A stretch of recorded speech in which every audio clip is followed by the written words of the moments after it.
Special correspondent बोल news के इमरान वसीम साहब हमारे साथ मौजूद हैं।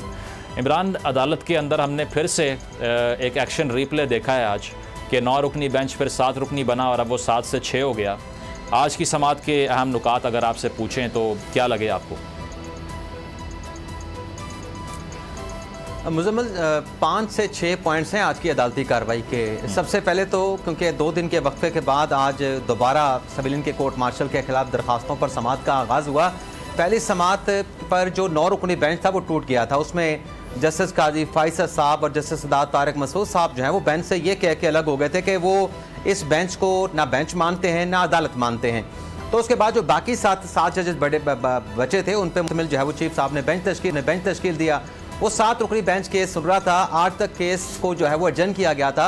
आज 9:30 बजे जब अदालती कार्रवाई का आगाज़ हुआ तो साबिक चीफ जस्टिस जवाज़ ख्वाजा के जो वकील थे ख्वाजा अहमद हुसैन साहब, वो रोस्टम पे आए थे। वो कुछ बात करना चाह रहे थे, लेकिन उनसे पहले अटॉर्नी जनरल साहब रोस्टम पे आए, मंसूर उस्मान अवान साहब। उन्होंने कहा कि मैं कुछ कहना चाहता हूँ। उन्होंने कहा कि जो मंसूर अली शाह साहब हैं उन्होंने पहली समाअत पे कहा था कि अगर किसी को एतराज़ है तो वो बता दे।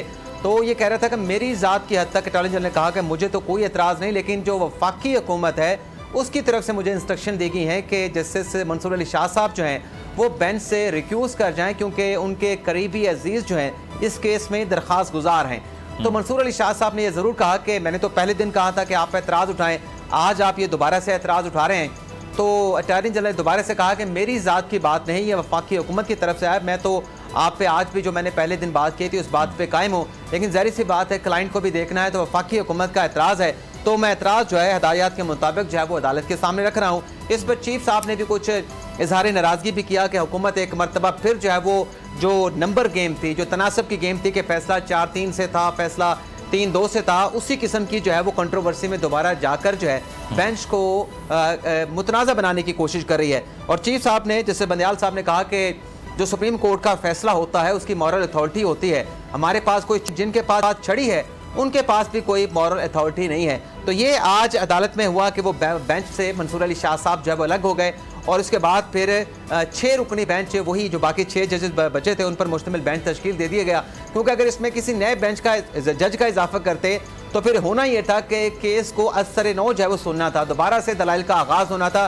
तो 7 में से एक जज साहब जब रिक्यूज कर गए, माजत कर गए, तो बाकी 6 जजेस पर मुश्तमिल जो है वो बेंच तश्कील दे दिया गया। लेकिन इसके अंदर जो अहम पॉइंट है वो ये है कि ये जो मंसूर अली शाह साहब बेंच से अलग हुए हैं, इसके बाद मुजम्मिल साहब जो ऑडियो लीक कमीशन का जो मुकदमा है सुप्रीम कोर्ट के सामने, जिसमें 3-4 दरख्वास्त गुजार जो है वो अदालत के सामने गए हुए हैं और ऑडियो लीक कमीशन की कार्रवाई को उसमें स्टे ऑर्डर आ चुका है। 6 जून से जो है वो चीफ साहब ने रिक्यूजल के मामले के ऊपर, जो कि उनके ऊपर वफाकी हुकूमत का एतराज़ था, जैसे इजाजुल हसन पे एतराज़ था, जस्टिस मुनीब अख्तर पे एतराज़ उठाया गया था, उस दरखास्त पे 6 जून से फैसला महफूज है। आज 26 जून है, 20 जून हो चुके हैं उस फैसले को रिजर्व हुए, आज तक वो फैसला सामने नहीं आया। लेकिन मंसूर अली शाह साहब का, ठीक है इमरान, बड़ी आम तफसील ये आप बता रहे हैं, इस पे इसको मजीद भी हम डिस्कस करते हैं।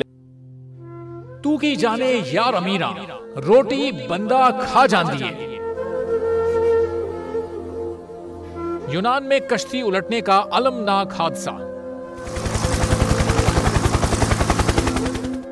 उदास आंखें, चेहरों पर मायूसी, दिलों में अब भी प्यारों के बच जाने की आस। मेरी दरखास्त है वज़ीर आज़म अगे, जल्दी तो जल्दी मेरे बच्चे की तलाश की जाए। गम की इस घड़ी में बोल रहा अपनों के साथ, सहाफती फराइज को निभाते हुए पहुंचाई हर खबर अवाम तक। और यूनान में मुहाजिरीन के जहाज को हादसे के बाद अब रेस्क्यू ऑपरेशन खत्म हो चुका है। बोल की खबर पर FIA की बड़ी कार्रवाई, इंसानी स्मगलरों के खिलाफ इक़दामात करते हुए गिरफ्तार कर लिया। ह्यूमन ट्रैफिकिंग सर्कल गुजरात ने बड़ी ये कार्रवाई की है, जिसमें कश्ती हादसे में मुलव्वस अहम सरगना गिरफ्तार कर लिया गया है। 68% अवाम ने कश्ती हादसे की पल पल की खबर से जुड़े रहने के लिए देखा सिर्फ बोल न्यूज, क्योंकि बोल है पाकिस्तान का नंबर 1 न्यूज चैनल। सब्सक्राइब करें और बेल दबाएं ताकि कोई खबर रह न जाए।